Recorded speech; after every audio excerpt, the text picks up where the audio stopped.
কবুতরকে খাবার দিয়েছিলে? আপনিই দিছিলেন, বুইলা গেছেন। কে কোত্থেকে বলছিলেন? হ্যালো সুমন, আমি মা।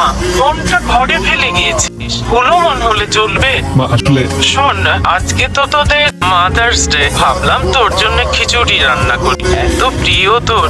কিন্তু রান্নাঘরে গিয়ে দেখি মুগ ডাল নেই। তুই বাসায় আসার সময় 1 কেজি মুগ ডাল আর একটা ফার্মের মুরগি নিয়ে আসিস।